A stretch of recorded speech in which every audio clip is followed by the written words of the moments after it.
You lost the Jingle Mac. Zerg's broken, we all know that. Pretty standard. Well, if you go for an ultra, throw perhaps and let this one play. Key to success is building progress. Alright guys, welcome to Decision Making, the Root Show, where we talk about making decisions and other stuff. So happy to have you guys here, and there's an advertisement playing and discover new somewhere. strengths. I think I have my stream The open. challenges are so unique. You can protect freedom one day and advance science the Alright, sorry about that. Blame. We're back. Alright guys, welcome to Decision Making. Sorry for the delay, we're trying to get the stream on Team Liquid, having a little bit of trouble getting that to happen, but we're finally here, so let's just get into it. My name's ROOTAxeltoss, I'm the host of the show, and today we have a lot of awesome guests, so happy to have them all here, of course, starting with Sheth from Team Liquid, of course, the professional Zerg player, one of the best North American Zergs. I bet people would probably agree. Sheth, thanks for being on the show, man. No problem. Glad to be here. We also have KaTZ, of course, the owner of Root Gaming. Doesn't need much introduction. Everyone is familiar, you know, with what he's done. And KaTZ also made the graphic that you see in front of you. He's responsible for most of the graphics that go around Root Gaming. KaTZ, thanks for being on the show. Thanks for the graphic, man. Even though I kind of like my paint skills ability, which were displayed in the last show. Yeah, they're not so bad. Thanks, man. Appreciate that. Thanks for being on the show. And, of course, we have in control Jeff Robinson from Team Evil Geniuses, the very strong, very handsome guy that Very is a ROOTAx player. He has big muscles. You're handsome too. He has big muscles, and I don't want to make him mad because then he'll beat me up. So, Jeff, thanks for being on the show, man. It's my pleasure. You guys have been doing a great job. I'm happy to be a part of it. Thank you for having me. And, of course, the guy who has not changed his facial expression since the introduction, we have Baby Knight from FXO. Of course, that's not actually a camera. It's a picture because he doesn't have a webcam. Baby Knight, I know you have to speak a little bit softly because your mother is sleeping in the other room, and you do not want to wake her up. And I commend your diligence and your heartfelt thoughts in that regard. But welcome to the show, man. Thanks for coming on. Hey, thanks for inviting me. Glad to be here. Of course, we have a lot to talk about today. A lot of awesome, interesting, intriguing stuff has been happening around the community. A lot of Heart of the Swarm stuff. But this is the show Decision Making. The first 5 episodes, we pretty much exclusively talked about Heart of the Swarm and changes that have been occurring throughout the show. So before we get into the stuff pretty much everyone wants to you know, hear opinions on, which is of course you know, Blizzard and what they are not doing. We're gonna do a discussion of the patch notes, if that's okay with you guys. Of course, a pretty big deal about Heart of the Swarm right now in Blizzard is they're making a lot of changes to Heart of the Swarm, and they're trying to make it better. It seems like they're listening to the community, and of course this relates to other topics. But patch update number 7 hit yesterday. A lot of patch notes have been happening. I mean, me personally, I haven't been playing a whole bunch of Heart of the Swarm. I played it at first for, I don't know, the hype factor. You know, it was the thing to do. But to me, like, so many changes are happening. I've been focusing on Wings of Liberty myself. But it's always fun to examine, you know, what changes are Blizzard making, and are these correct changes for where we want the game to go.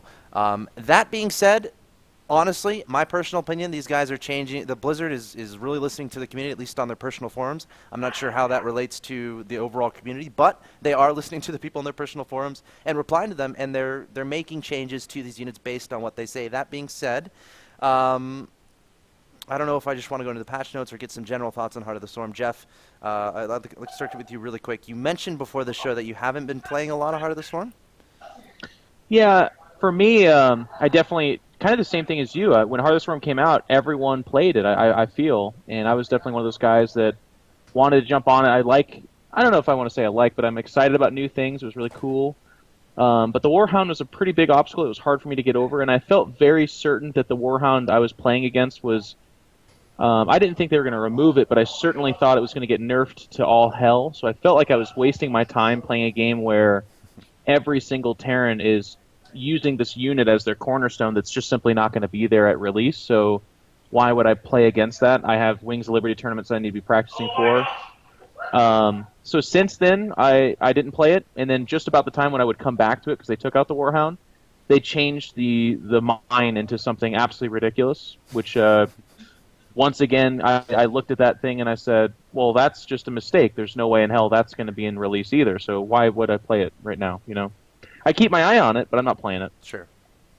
I think I agree 100% with that. Katz, do you have any thoughts on that?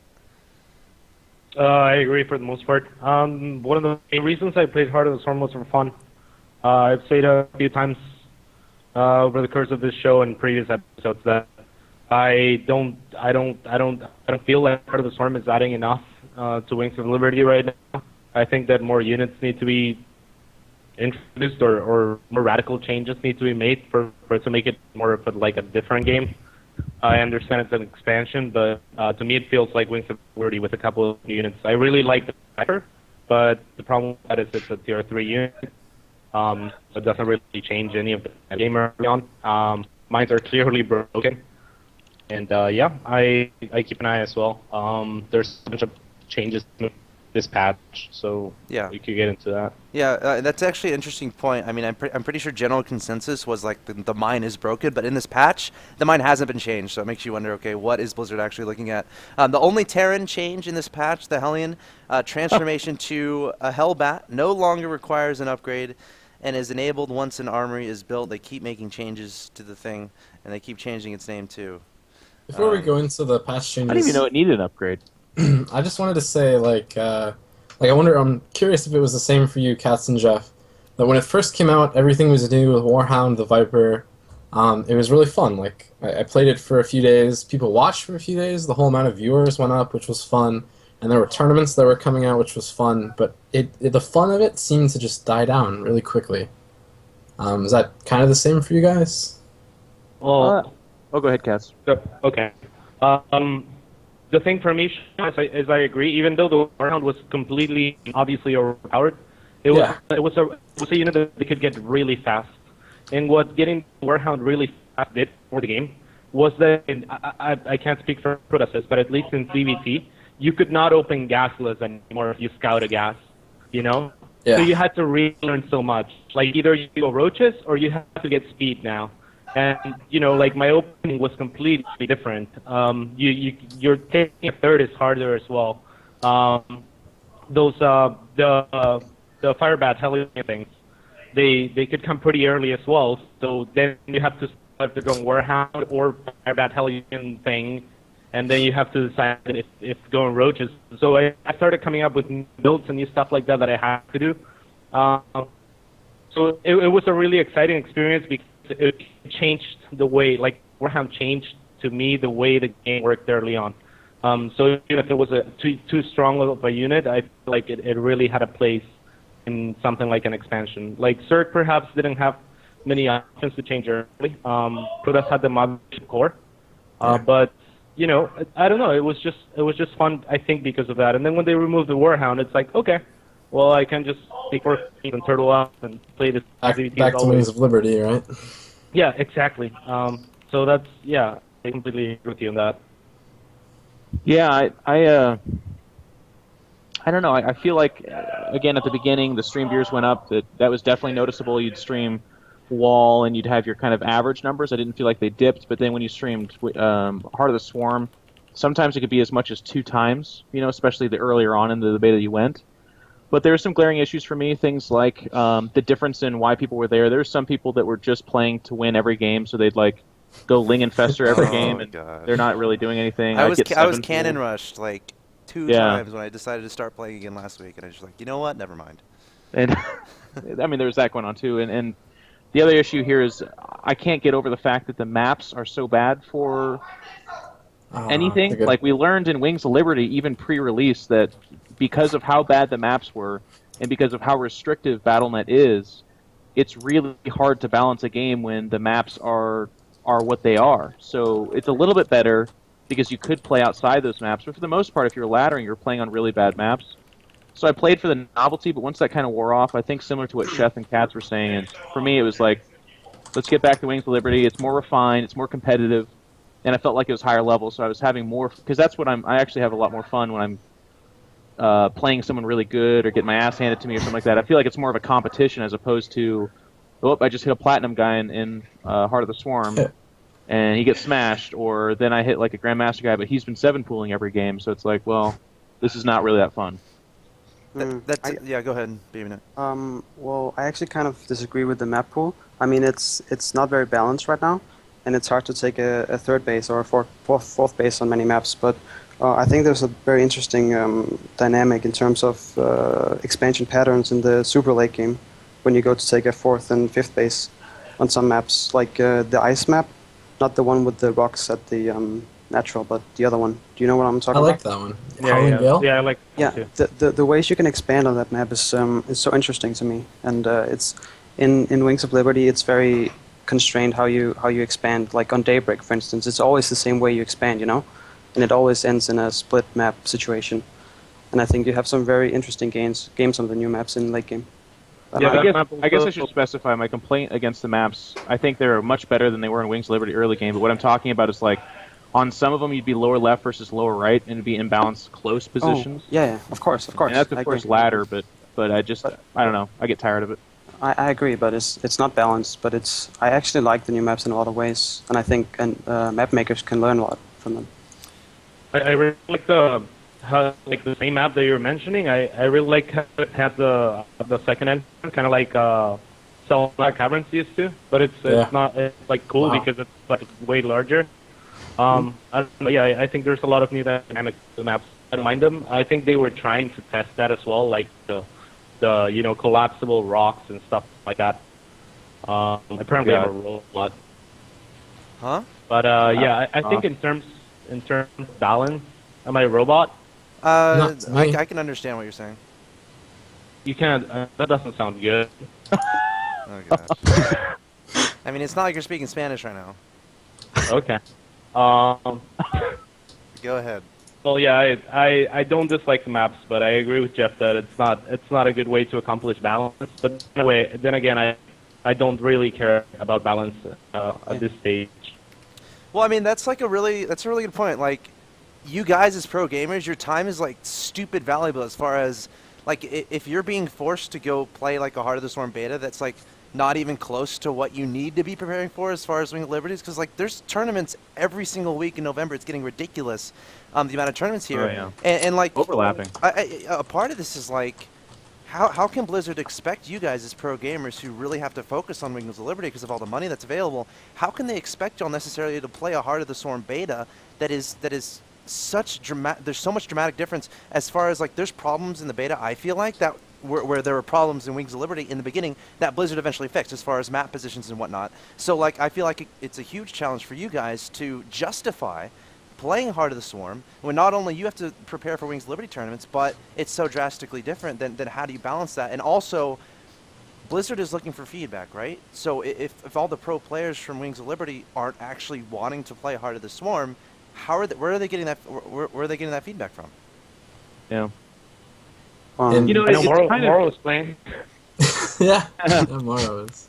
I think it's interesting because it's definitely, for the first time in I feel StarCraft's history, there's this weird word oversaturation that can be applied to different concepts, and one of them is this: like, how nice is it that we have so many tournaments that literally there's some overlapping. There's like world championships overlapping with each other. As funny as that sounds. And then at the same time, the Wings of Liberty, or excuse me, the Heart of the Swarm beta releases, and that means that change is around the corner.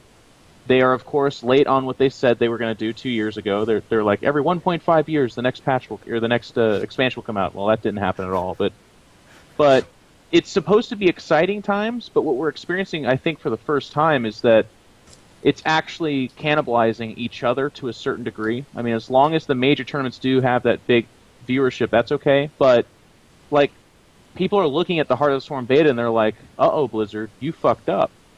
And I don't know that they did. I think that they have been swear on this show, Jeff. What's that? We don't swear on this show. He's kidding. Oh, You're fine. Okay. You're fine. God, I thought he was being serious. I was like, oh, no, I'm so sorry. No one told me that. I was like, I'm in trouble already. Okay. Thank you. Cats are so freaking good at trolling. Okay. So I guess what I'm trying to say is, I don't necessarily blame Blizzard, and I certainly don't blame the success of the game that led to the situation where in November you could live out of a suit bag or a suitcase rather if you wanted to. But I do think it's unfortunate that one of the byproducts is that we create this atmosphere where like people do consider the Heart of the Swarm beta a failure to a certain degree, and I'm one of those. I look at this and I say, I'm not sure what they could have done differently, but I'm not excited about Heart of the Swarm. It's just going to be a reality that happens in a couple months, hopefully. Well, how would you define success or failure for Heart of the Swarm beta? Or is I- that like I'd people say it's a watching? hype- Is that excitement? Is the game balanced? It should be a shot in the arm every time. I think every time a beta comes out and then certainly a release, I think the community should grow. I think the viewership number should rise, and I think everyone should be excited about the next edition of the game. But right now, because some of the let's just be honest here. Taran got, right now, a couple of upgrades in a mine once you remove the Warhound. Protoss got a pre-mothership bulb, and then, a Tempest that no one's excited about. There's absolutely nobody excited about the Tempest. Even White Raw is like, this is Baby fucking Knight loves that unit, by the way. I love Heart of the Swarm, man. All right, well, hang on. Nice haters. Let me finish. Yeah, we're hating on Heart of the Swarm a little bit. Zerg, in my opinion, absolutely... that's what a race should look like post-patch. I think the Viper adds exciting things. I think the Swarm Host adds exciting things. And I think they even had some pretty cool and interesting upgrades that are really cool. I like the Ultralist Charge. I think working with the Ultralist and trying to make it a more useful unit is a worthy endeavor. All right. Baby Knight? Yeah, well, I have kind of a different approach to Heart of the Swarm, because for me it's like, I don't really care about the beta too much. I just play Wings of Liberty for tournaments, to practice for tournaments, and then I just play Heart of the Swarm whenever I get tired of Wings of Liberty, because it's for me it's super refreshing with all the new metagame and all the new units. The Mothership Core adds so much dynamic to the game. I think it's ridiculous how much dynamic it makes. It completely. Has anyone ever beaten you in Heart of the Swarm? In, last week's? Wait, are you implying Protoss is imbalanced now, or? No, I'm implying no one at your level plays. Oh, well, I don't play that much either, but I lose few games, yeah. Very few games. It's the same with, Dragon. I think he's, rank 1 with, some ridiculous record, 90% wins or something. But it's still a lot of fun to me. I don't know. I'm excited for the release. I just think there's, the beta period is so long, and Wings of Liberty is still... what people are playing in tournaments, because it's more balanced. So I just think we should chill out and wait for the actual release. I think it's going to be great. Yeah, I mean, I think it's a tough call for Blizzard because, for the top SC2 pro players in Wings of Liberty to play this game, it's never going to be worth it for them because it's such a drastically different game. How is it actually going to help them in their progression in Wings of Liberty? And then, as Sean said, there's not many people at Baby Knight's level, at Dragon's level, necessarily playing the game because they're more prioritizing the Wings of Liberty practice. So it's what is Blizzard supposed to do as far as addressing this problem? Or can they? Not to mention or go ahead, Katz. Or whoever's No, go ahead. Go ahead, Jeff. I was going to say, another big thing with the beta is, I think, at least at the start, it was only for North America, or the servers were only in North America. Anyone could go there. Is it still like that? Yeah, it's still like that. Yeah, so that's a natural detriment for all Koreans, for all Europeans to play there. And so, if you want to hang out with your European friends or Korean friends, you primarily aren't going to go there. So that's just another small negative of, why would you go spend your time on this other game when, I don't know, what other than just fun? I guess in regard to Baby Knight, did it actually lag, for Heart of North America as it would from Europe, North America, and Wings of Liberty? Yeah, Good question. It does. Oh, okay. Because one of the things that Blizzard was talking about was global play. Yeah, well, it's just a beta still. Yeah. That's right. Well, I agree both with Jeff, Baby Knight, on a bunch of shit. For starters, I agree with Baby Knight that the Mothership Core is a really fun unit. And that's something that I mentioned before, too, because, I was telling Chef, the Mothership Core adds so much dynamic to the game, because it's a unit that you get within the first, 5 minutes every game. So it's a new dynamic for Protoss. And I actually disagree with Jeff that I love the Viper. I think it's a great unit in Heart of the Swarm. I think it's the most fun unit, the most versatile unit, and blah, blah, blah, but it's a high unit. I'm not a huge fan of the design of the Mushroom Man. Because the Mushroomen are basically Broodlords, but on the ground, and they accomplish all the same stuff. Swarm host, by the way, for Swarm Host, people who are Mushroom wondering. Men. Yeah, I'll call them Mushroom Men. that's fine. Uh, Just for the viewers that want to know what you're talking about. okay. Taran, I mean, you got the mines, and that's about it, but I like Miracle too. But, yeah, I feel like, in general, I have to disagree with maybe. I would love to play Protoss on Heart of the Swarm, not because it's broken or because it's better than the other races, but because you have an option to change how the game works early on. Whereas with Zerg and Terran, you're stuck with the same old shit. So I can see how it's exciting to you. It's not that exciting to me. As far as balance goes and pro gamers in the game, to be completely honest, I know for a fact that I qualified for the next IPL. I'm not gonna win it, so I could care less about playing Heart of the Swarm or Wings of Liberty. You know, I'm not aiming to win any big major Wings of Liberty tournament. That time has passed. I missed my, what do you call it? Window. I missed the window for that. And Cats, yeah, I mean, you can do it. I feel like if you put your heart to it. Well, I don't know that I want to put my heart to it. Right now, I feel like Wings of Liberty is an extremely mechanical game, and it doesn't reward creativity as it would in earlier stages. So you're like you're really focused on Heart of the Swarm then. No, I'm playing Dota 2 mainly, to be honest. Oh well. I'm just a little bit bored with Wings of Liberty, and I thought that with Heart of the Swarm coming out, I would be like, all right, this is the game that I would play for the next 3 years, and I think there's still time for that to happen, and I really hope that happens. But to me, Heart of the Swarm feels like a Wings of Liberty for the most part, and I don't want to play Wings of Liberty for another 3 years. Not because I don't love the game, but because, again, ROOTAxeltoss has commented on this, and he said there's variations to every strategy coming out each month, you know? And I'm like, well, that's great. You can appreciate that, and I can appreciate that, and every programmer can appreciate that. But Immortal All-In to someone watching is still Immortal All-In, and people get bored of it.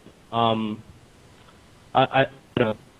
Like Wings of Liberty feels a lot more mechanical, and you can basically win every single game by going Broodlords, infestors if you're Sir, and I'm sure Protoss and Taran have patterns like that too. Maybe I should just switch races, and that would be fun. But yeah, that's how I feel right now. You know, I feel it's interesting because I definitely hear it's funny doing a show like this or anything like this because you give kind of an answer to a question and then people formulate. And I'm not blaming anyone. It's just you kind of formulate the outside opinions of that and you start reading into it. And I want to just clarify. Like Babyknight says, he's excited about it and he's enjoying Heart of the Swarm. I don't want to sound too down on it because, to be honest, there are problems, and I think it's the job of the people that are vocal in the community and have platforms to communicate with to be critical. Because if everyone just holds candles in the air and sings Kumbaya and it's just like everything's great, then I don't think the change happens that needs to happen, and I don't think it's constructive. But at the same time, I want to say, I do think that the Heart of the Swarm changes they're making, I do think the adjustments are more engaging. I feel like Protoss and Zerg in particular got more difficult. The Zerg late game army should probably involve a few Vipers. It should probably involve some Swarm hosts, which means that there's more than just making sure your Broodlords are spread out and using infestors to kill everything. So I think that that's better. I think Protoss, like Babyknight and ROOTCatZ were saying, the early games completely changed with that Mothership core. I think that's really cool. I think it's really stupid they changed that pylons can't allow you to warp in on the high ground. I don't understand that at all. I agree. I don't get that at all. But then I feel really sad for Taran because I'm looking at this and right now they're not saying anything because the mine's so powerful that they just win. But after the mine, they got nothing. Like the Battle Hellion, that was never exciting. That was never an exciting unit. It was something that turned into an armored version of itself that had a more cone-shaped area of effect damage that was better against Lings and Zealots, I suppose. But they just brought back 2 Brood War units in Firebat and Widowmine, yeah. Well, I have a quick question about that. I feel like Taran and Wings of Liberty might start with the problem as far as we're only seeing Terrans do certain things right now in Wings of Liberty. As far as how often do you see players make a lot of Ravens? How often do you see them make battle cruisers? Like, are these changes in Heart of the Swarm, like the Widowmine, are these utilities that help bring out more of the more of the stuff in the Terran race that we haven't necessarily seen. Is that more of the goal of Heart of the Swarm? I think the problem is that the Widow Mine is just one thing, and it's fairly one-dimensional. Like, it does add to the game. If they take out the unstable payload and it becomes more like the Spider Mine from Brood War, which is what it was kind of trying to be, but like a jacked-up Spider Mine, I think that adds a pretty interesting dynamic, and I think it's kind of cool. It, of course, then rewards players that prepare for that mine by, having detection and using specific units to pick them off. They don't just kind of willy-nilly walk around the map. It rewards the Terran that sets up minefields in places that are strategically valuable. So I think that's cool, but why just the mine? You know what I mean? Like, you took out the Warhound, fine, but now bring in a new unit. Introduce something that does change the dynamic, because it will be Marines and Marauders and Medevacs again, will it not? Yeah. Baby Knight, you wanted to... Yeah, I agree with that, what Jeff was saying and what Chef was saying, but don't you guys think they have a unit that they want to implement soon? Because I do. I mean... Do you know of it? I don't know. No, I don't. But I would assume so. Why would? No, I don't think at all. I don't think so at all. I don't think they do at all. Why would they remove the Warhound then? Why not tweak it? I mean, they said they were going to remove the Warhound, and when they removed it... By the way, can you hear me more clearly now? Because I turned off my webcam. No. We can hear you. I can't understand what you're saying. Fuck. Not really. Try again, Cats. Try again, Cats.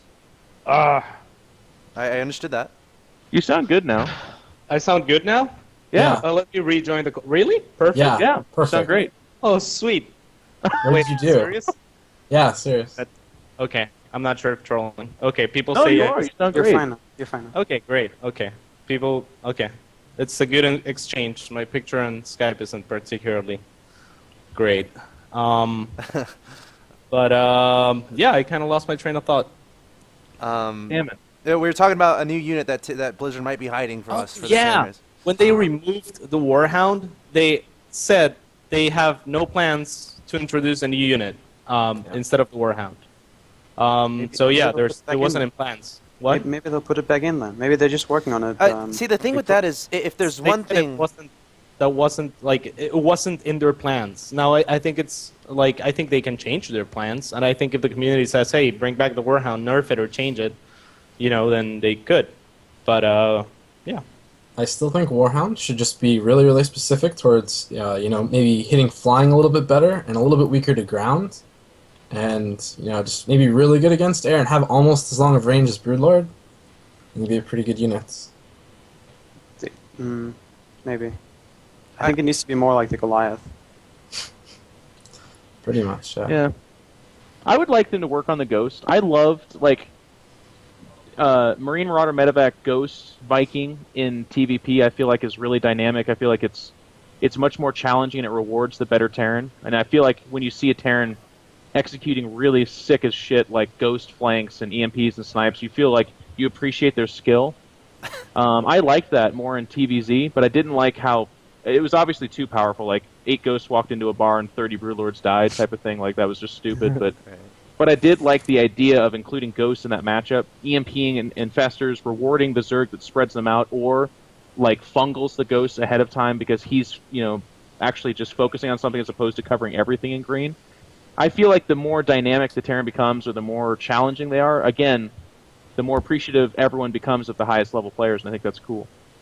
Yeah, I want to touch on that if that's okay. I agree with you. I think the problem was when Ghosts were around, basically Mech Ghost was invincible. Yeah. So yeah, I think they nerfed it way too much, and I think that's that's one of the problems that Blizzard has had with StarCraft 2 as opposed to Brood War, is they balance the game by nerfing instead of by buffing. So I don't know, I think that buffing units, and I've said this a bunch of times too, having really powerful units really adds more excitement and excitement to the game. I think that Infestors are way too strong, but at the same time, if Zerg didn't have Infestors, they would be a shit race. Yeah, they wouldn't touch anything. Yeah. So yeah, I think that instead of nerfing Infestors, and I think that otherwise they would need a nerf, they should give Protoss and Terran really powerful game-changing units.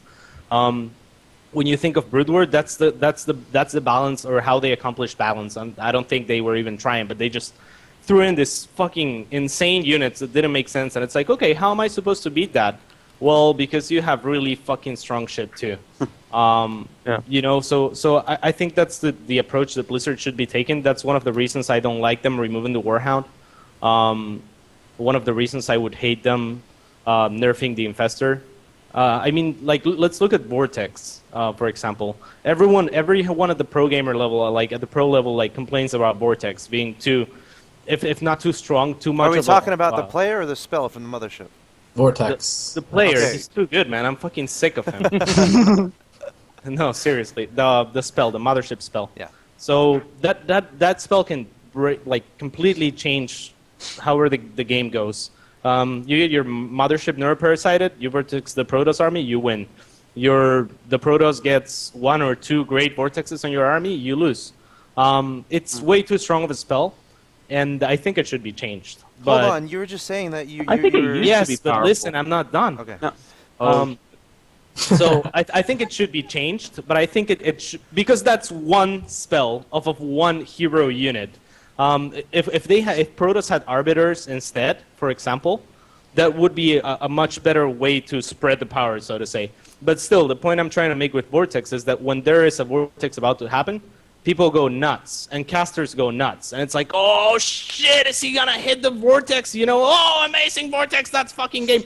And that's what the entire action revolves around. Sure. Even to me as a player, when I'm about, like, facing a mothership, it's like, oh, fuck, let me not get Vortex here. Like, I hope I'm spreading my shit right, and I hope that he doesn't come in this angle, or I'll try to get another parasite. And it's, like, really exciting. And I think that powerful spells like the Vortex, but not the Vortex. So not as strong, but powerful. Yeah. Like the Yeah. new- I want to put this Like out there, fungal. though, Can I- specifically, or specifically parasite, about the fungal. Vortex. Like, I feel like it used to be overpowered and super strong, Yeah. but I want to say in the last few months, it seems like it's actually an inadequate answer to Zerg. Like, how many times do you see the Archon toilet these days? No. Can I just speak to that for a second? Yeah. Go ahead. There's a Okay, question. No, well, I want to speak to what KaTZ was saying, but it's kind of related to what Jeff was saying. I feel like if you know how to control the mothership and your Protoss army, and the Zerg know how to deal with it, with spreading the brutes and whatnot, I think the late game is very balanced. I just don't like the neuroparasite on the mothership. I think that's the problem actually, because if you get your mothership neural and your army vortex, the game's over. It's just over. You can't So you- win. But, so you but don't it- think but- it is balanced? No, no. then? But, the neural, the fact yeah. that you So yeah, but you still don't think it's balanced then? Well, I'll agree with that because- on maybe. With no, but maybe, wait, well, wait, it only but- happens but a percentage of the time. but I think, That's all. but I don't, Okay. I don't I think, gotcha. I was I just don't curious. think the good Zergs, they won't get their whole army vortex. It just won't happen. You'll vortex like 4 brutes max. That's it, and Yeah. that'll help you. It'll help you to be able to beat it or fight I evenly. mean, they with- can't walk in that space. Like, it's a spacing unit, Yeah, it's a zoning yeah. unit. I like Exactly. But I think the only problem is the fact that you can neural a hero unit. I don't think that makes any sense. That doesn't make any sense to me. But I wouldn't mind if Zerg got a really powerful unit as well, like the mothership or whatever. I think KaTZ was right when he said that powerful stuff is the best, and every race should have very powerful stuff in their arsenal instead of nerfing everything. Woohoo! Maybe that. But I don't think that Vortex is too powerful. I just think it's bullshit that you can neural the mothership. I don't think that makes any sense. I'm just gonna go ahead and say on record that KaTZ said something that, like, put into words, something that I really loved. Did the call drop? No, Can you're you guys good. hear me? I heard that drop in sound. We're waiting too. I don't for know what that was. your line break. Like Big line. game breaking thing. Okay. We all gasped. You So- built this so- up huge.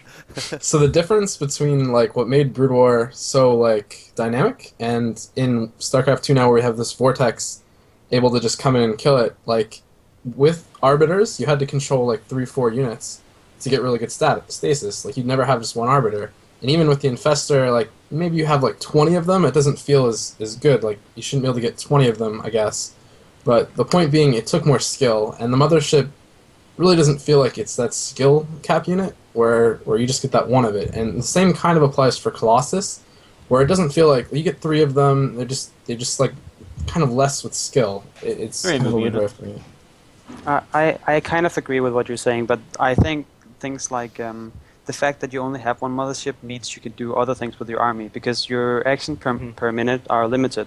So you can use those actions to micro your stalkers. You can take a group of stalkers, blink underneath some Broodlords, snipe, shift Q the Broodlords, take another group of your stalkers, blink underneath the Broodlords, target some more. You can do that instead with your actions. Yeah, but Baby Knight, that's like the blanket answer to every time someone says, I want the game to get harder. They always say, well, if it's easier, you can use your actions elsewhere. Like, the cool thing about what Chef's talking about is, imagine the guy that can still blink his stalkers while managing 5 different little arbiters. That guy is now a god. Yeah, but you can have like 5. You can have even more stalkers and another group of stalkers. Yeah, but sure. that doesn't change it. Like, This argument never changes, Baby Knight. Like, you could actually add it to 100 million, and then I'd be like, Flash. yeah. Oh, shit. Well, I don't understand what you're arguing then. We're arguing that the harder the game gets, the more appreciative you can be of the highest skill. And especially in big fights, like what Kat said. I can give you a really good example of this actually. I play a bunch of Dota 2, and yesterday someone asked me like, what game is harder? And I said, well, StarCraft 2 is a lot harder. Like, but neither game can you ever play perfectly. So it's kind of a half-assed answer, because it's like, well, how can one be harder if you can't ever play it like either perfect? It's just that. It's the more shit that there is to do, or even the more powerful the units are, which you do agree with, the better the game gets, the more you can separate players, and also at the same time, I may not be fast enough to do everything that Jeff and Sean were saying, but at least I would have more like a wider array of options that I can use and be like, okay, this is my strategical focus for this fight, rather than just attack moving a shit. But what's different from controlling an arbiter and using stasis on a group of Four arbiters. And 4 arbiters. 4, like multiple. You don't just have one arbiter. Yeah, I know, but isn't that the same as taking a group of stalkers and using them to do something? No. You're misunderstanding. Once again, one mothership versus like 5 arbiters. No. I understand that. Both players still have the army and support. You keep referring to the stalkers, but the stalkers separate from the mothership is different from the stalkers separate from 5 arbiters being controlled expertly. The stalkers stay the same. Yeah. Yeah, I understand, but I don't know how to get my point across. I don't know. Like what Kat said, when casters see a mothership and they're like, oh my god, is it going to vortex? And when players see a mothership, they're like, oh my god, it's going to vortex. That's where all the focus is on. Like, it's on one unit. And this is an RTS game where... I understand what you're saying, but what I'm saying is I don't think the mothership is that... It's just a part of your army. It does something. It vortex like 4 Broodlords, and then you have all these groups of stalkers that also kill some Broodlords, and then it all adds up. I agree it does. I'm just saying it would be really cool that, like in Brood War, it just, instead of having one mothership, you have something that's harder to control. Is you have one mothership, you click V. I realize it's a part of it, and I mean the same thing with stalkers, you click B for blink. That's fine, but you have to control your stalkers because you have a lot of them. You can blink them back individually. It's very difficult, takes a lot of skill. And the casters can like look at that and appreciate it. As someone who wouldn't even play the game, they can say, look at how those stalkers are blinking back individually. Look how those arbiters came in from 4 different directions. When they see a mothership, all they think is, okay, look at that. That guy just steamrolled them because he pressed V right. Like you can't appreciate skill behind that. You can just say, okay, like he did good macro, or like, okay, good positioning. I think you can still appreciate good positioning and mainly good positioning, like not getting it knurled or not, or like picking the right group of Broodlords. Either way, that's not one of the things that bothers me the most, and I can see Baby Knight's point. Yeah, I don't know. I just think that, well, what you were saying, that it's really hard to micro blink stalkers. That's what I was getting at. Is that's the hard part, like the arbiters and Brood War. Okay, let's move on. I mean, I think y'all are essentially saying the same things, to be completely honest, as far as... Yeah. No, let me one more try, please. Okay. Baby Knight. No, I understand exactly what you're saying. Like, I don't, like, I'm just trying to say something that I don't think is coming across right. I'm having a hard time explaining it. Did you play Brood War? Yeah. Can you phrase it in Brood War terms? Well, Brood War was a harder game. That's not what I'm trying to argue, that it wasn't or something like that. Okay, so what are you trying to argue? The actual battle. when you have your army of whatever you have in the Protoss army, and you're trying to fight the Zerg army, I think there's a lot of stuff to control, and I think it's really hard. And sure, you don't have arbiters. You have only one mothership instead of all the arbiters to control. But you have other stuff to control. The stalkers, for instance. Okay, now stop. Pause. Yeah. Chef, you, me, at this point in time, 1 bajillion% agree. Now, here's the difference. Get ready for this. Instead of one mothership that's still difficult to control, there's positioning, it's still, you know, you're microing your blink stalkers, you've got your archons, you're feedbacking infestors, etc. That's still going on. But it's more difficult, instead of having one epic important unit, to have 5 separate epic units that have this similar role, being diversified and doing different things on the field. So what we're arguing is that while the mothership army is still difficult, we're saying that you'd have more appreciation for late game PvZ if it was more difficult with 5 arbiters that have more potential. I just think it should be harder. And when it comes down to this late fight, it takes the focus out of one unit so much. Like, I understand that you don't see it that way because every unit is important, but the mothership is much more important. I mean, because take the mothership out of your army and you lose. Right? Baby Knight. Yeah, Go ahead. of course. But if you took arbiters out, oh well, I don't know. I just say you lose 2 arbiters, but 3 of them get it off, and you're like, oh, that was amazing. Like, I don't know. Yeah, sure. Or they're casting stasis in very specific places, like they're hopscotching Broodlord pods, you know, like He's they're gonna get the infestors. stuff like that. Doesn't this I go just back to don't think- Katz's point as far as the one important thing? Like, because like 5 arbiters is fine, but doesn't that kind of dilute the epic importance of landing that vortex with that mothership? Different playstyle. I mean, because- it depends on what because you want. You can get 6 stasis fields. Like, we're still talking about extremely powerful units. Right. You know, like just like the Zerg has infestors. I don't think they should add a. I'm just talking about like the excitement that comes with like landing a nuclear missile. Gallo, Lisco. Okay. Arbiters had recall, and I think that's still, like, because they were fast moving, it was a different kind of recall. Now the mothership recall is like, holy shit, it's floating into their base, I think he's gonna do it. It's like, and it recalls the Armian, and then the mothership's like, aft thrusters at full blast. They're like, let's get out of here. We got to recall out of here when the fight turns against us. You know, like there's another not side that to this. exciting. There's another side to this, though. Let's say the Protoss is attacking, and oh my God, the Protoss is backing himself into a corner. Holy shit, where'd the army go? Still can do that with an arbiter. I think they're well, yeah, sure, but I just. So you could do that with 5 arbiters. You could do that with 5 arbiters. Move on. Like, yeah. oh my God, he left this little part, and they separated it, and he got all 5 of them away. Like, how I cool just is want to say that I agree with what you were saying, that the arbiters is better than the mothership. It's more exciting because there are more of them. But you can use those actions elsewhere in your army. That's all I'm saying.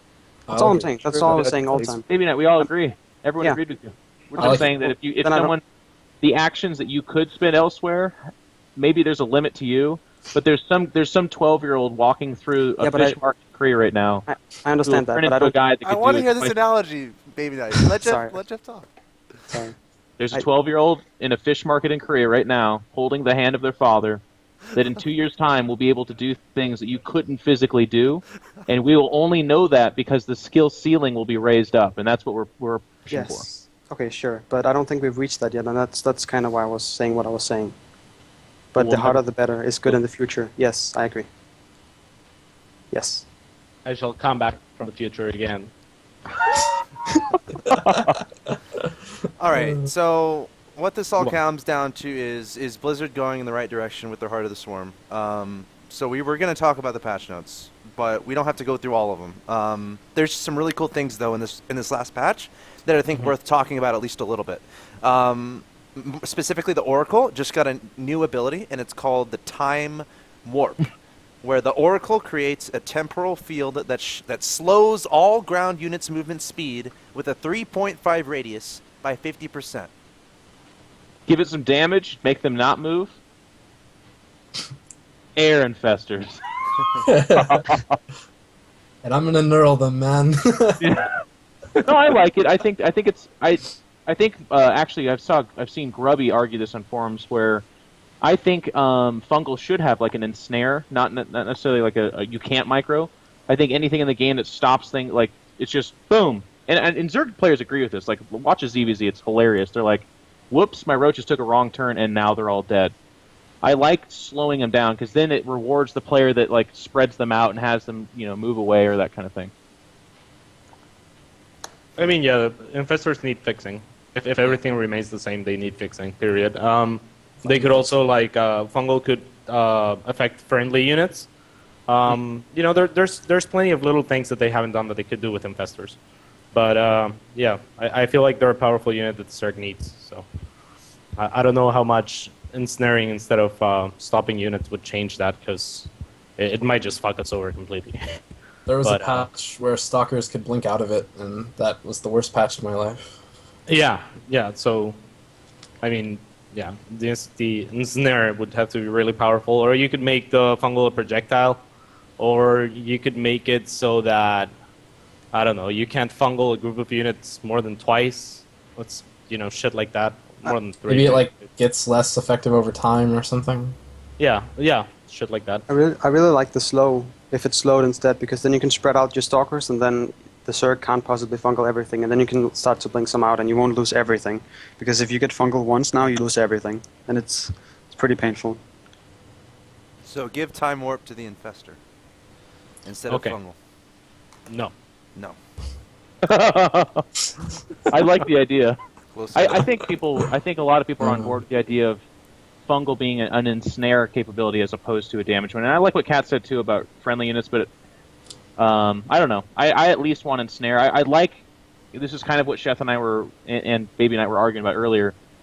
I like the idea of the game getting more difficult and rewarding people that do the small things. So if you get ensnared, yeah, you're just kind of sticking there and you're not moving. Unless you're that 300 APM kid that's like, oh no, let me spread them out and try to save 2 of the guys that otherwise in other games would have died. And I think that's cool. In Brood War, there was a unit called Science Vessel, and it would irradiate a unit, and it would just make basically like a fungal, like around that unit, kind of. Like that unit would just be fungal, and it's like exuding fungal, I guess is a good way to put it for StarCraft 2 players. And then like in the Brood War, the top pros would take that one muta, and then they'd either separate it really quickly, or they would literally click every other muta and send it in a different direction, like instantly, and it was the most beautiful thing to watch. Like, I don't know. I like that sort of thing. One of the coolest moves Jaedong ever did was you stacked your mutas, so they were like, it looked like one muta ridiculously, so you could micro it better. He'd get irradiated, and then he would separate all of them instantaneously, grab the one that was hurting everybody else, throw it off, and then regroup his units. And the speed for which he did that, you were like, wow, I can't do that. He's amazing. That's awesome. That poor muta. Yeah, well, he got targeted, so he had to go. I would come up with a way to fix it. Yeah, I feel bad for Yeah, that so guy. bring back Irradiate. Bring back powerful spells. I think we can all agree on that. Go back to I don't Brood War. know. Dark Swarm. So, not go back to Brood War. I know, I mean, just I know just what you're saying. Although I would love to play a Brood War mod on like StarCraft 2's engine. Those exist. They have that. Yeah. Chef, Really? Funny. Yeah. Wait. yeah, they do. He's had it for like 2 trolling. years. I think he's trolling. It's a little bit different. Like it's not actually like fully correct. It's close. You actually like I obviously love Brood War, but the game with the new the way it plays, like everyone's like, I want I guess it the wouldn't make Reaver sense. instead of the Colossus. You don't want to see a world where the Reaver exists because of the way units bunch up in StarCraft 2. Oh yeah, definitely. Like 37 Definitely frames worth dying it. to a single scarab. Definitely. Although Yeah, Plague. or like Mines from Vulture. It's like, yeah, you can't Yeah. can't just introduce Brood War units and make them work in StarCraft 2 Yeah. exactly as they were That's before. true. But there's plenty of units that can be introduced that, or abilities that can be introduced and kind of cater towards Brood War. It's kind of like what they did with the Siege Tank. The Siege Tank is still extremely powerful. If it was a Brood War Siege Tank, it would just like one-shot 50 units. 60 damage, you know? guys. Yeah. It did 60 splash damage. Well, there's yeah, another thing. There's another thing here. Like we think that fungal is an issue. We think that vortex kind of is an issue, and a big part of it is because everything clumps up together. How about changing the AI so everything doesn't clump quite as much? Maybe that would fix / open up a whole bunch of new things. Might be interesting to you, just a little bit. I don't know. Yeah, maybe. I mean, there's still ways to not clump up your army. Yeah. I think that's also one of the things that Yeah. Another option for the very best pro players ever to explore and start walking in not so clumped up like shit if there's units that can fuck it up really easily. So yeah, I don't know about that. I like the engine. Yeah. All right, let's try to close out the patch discussion so we can move on to other things. But y'all, the patch notes in front of you. Anything else y'all wanted to touch on as far as changes you either like, dislike, hate, or any comments whatsoever? Yeah, the Oracle's weird. Ultraless Charge is really good, the change that they did. It was increased, the speed while burrowed, it was increased from 225 to 375. The problem with Ultraless Charge pre-patch, like before this patch, is that if you burrowed Ultralisks and went and charged that Taran army, and they scanned, all of your Ultralisks would die burrowed before they got there. They were just too slow. So I think this could help that out a bunch Chef and and make Cat, the ability actually useful. What do you guys think about the spine crawler changes? They made it so things don't fit between them. So obviously they're better at defending like in a wall, but I'm seeing them put in mineral lines and being a problem type of thing. Yeah, I'm not sure how I feel about that. I think it's definitely a buff, and I don't think they needed to buff spine crawlers at all. I think it's a nerf in the Broodlord Infestor Spinecrawler army because the Infestors have a harder time getting to fungal.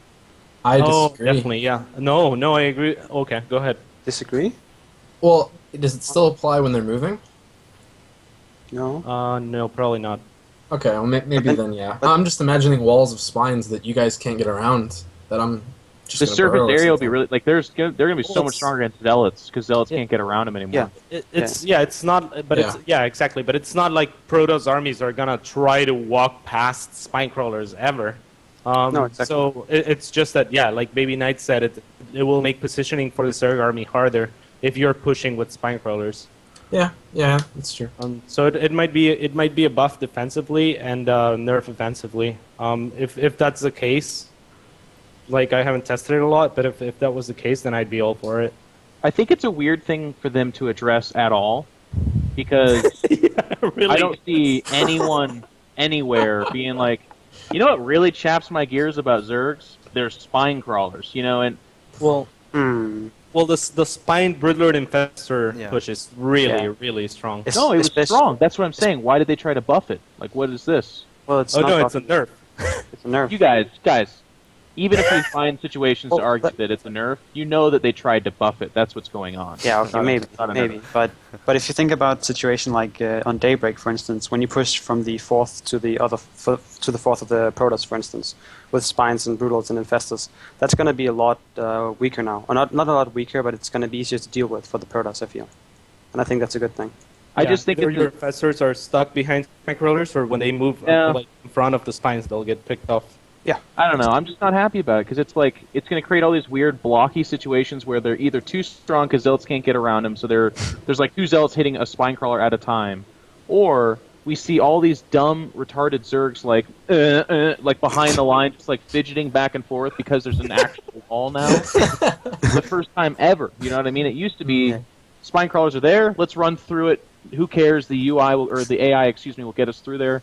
But now it's going to be like Broodlords are 7 screens away, and they're gonna be like, "Where's my support?" And they look back, and they're just back there, like, Yeah, I don't think that would happen. I don't know. I don't mind the change personally. What, So is it get playable used to right it. now? Have you all been able to test that out at all? I don't know if this has actually hit the It server. hasn't gone in yet. Oh, It hasn't. okay. Because that'd be something I'd definitely try to figure out. And same with like ZVZ rushes, trying to wall in the mineral line or something like that. But yeah, any other changes there? I mean, the Tempest. Viper, the duration of Blinding Cloud has been increased from 10 to 14. And that nerfs planetary fortresses. I think that's a good change. First, because the Viper is a really powerful unit. Oh, it is And- out, by the way. Stream chat says sorry. Oh, it is? Yeah, it's out. Yeah. Oh. It's up. Yeah. Cool. Okay. So the Viper is already a really powerful unit. It has but mostly it like the ability that's used the most is the tongue thingy. Yoink? Yoink. So most Zerg players yoink shit, and don't use Blinding Cloud as much, because Blinding Cloud, like the only use that I've found for it is like against Taran mech and when they clamp up their tanks, and like I did this against Major, and I beat him one game, and then the next game everything was spread out, and I was like, okay. So Blinding Cloud isn't that great anymore, and yeah, I think it's a good buff. It doesn't really buff the Viper too much. It buffs the ability instead, as silly as that sounds, because you always have the option to use the other ability that, in my opinion, is still better in most cases for your mana. So I like some things though that aren't necessarily always good, like Blinding Cloud. Like, I think that creates kind of what Axeltoss was talking about, only on a safer scale. That scenario with the mothership where it's like, oh no, here comes the vortex, but in this situation it's like a high-octane, aggressive game, and all of a sudden the guy forgot to spread his 15 tanks, and you see that one hero Viper, and then the Zerg player that gets the idea, and he's like, holy shit, I can do it, and then he casts the Blinding Cloud and kills the 15 tanks, and everyone's just going crazy. I could see that happening. Absolutely, yeah. I really like the change too. I think it makes it more useful, and I don't think every spell should have a chance of being the spell for every fight ever. I think, yeah, reacting and using the units that you have in different ways is how the game should work. So yeah, I agree with you completely. Yeah, just something interesting to point out. Each race has a new unit that is very, very similar to a Brood War unit. Like, they now have Mines, they now have the Time Warp, which reminds me a lot of Corsair's Disruption Web. And then Zerg obviously have Swarm Host, which is kind of lurkerish, and, Blinding Cloud, which is what, Dark Swarm, etc. I just think that's interesting. Yeah. It's more like Disruption Web, I guess. Blinding Cloud. Yeah. And then we have the Yank. The Yank is really cool. I really enjoy Yeah, that. the Yank's new. I love it. I love that, yeah. It's so much fun. Scorpion Yeah, Hook it's to probably get my over here. favorite spell ever. Yeah. All right. Tempest got a buff. So yeah, I think that's it. Unless anyone wants to add anything. Tempest got a buff. I'm happy. Yeah, it's Tempest. Oh right, Baby Knight likes Tempest. Go ahead, Baby Knight. No, I just think it's good because not that many people use them. This will make people use them more. I love the Tempest. Well, what have you been using them for lately? Just curious. You just add them to your composition later on in the game, and you make the opponent come to you. Do you think they're Yeah, it's really good? cool. Do you think they're really good, or are you only love- doing this against low master and don't really know yet? No, I think they're good. I think love think they this. have a place as well. I think they created a very interesting dynamic. Just imagine this, Sean. Imagine an army of Tempest, High Templar, turtling behind cannons, just like you would, Broodlord, Infestor, Spinecrawlers. Now, only the difference is the Tempests will force you to come to the High Templars and cannons, or else you'll get your army picked apart. I mean, I think it's the ultimate unit composition. It's just really hard to get there. They're they're which is interesting. why it's- Well, it's not that hard anymore. You don't even need the fleet beacon anymore. You just need a yeah. Stargate now. but so but they it's- have less range as well, right? Yeah, that's true. But they still have more than a Broodlord, so Yeah. I like it. I could see them re-implementing the fleet beacon. Like, not having the fleet beacon's a little bit silly. Yeah. But that concept I thought was cool because that was like outside of the Colossus, Protoss didn't really. I mean, I don't know, it didn't really fulfill that role. So I like the Tempest for that.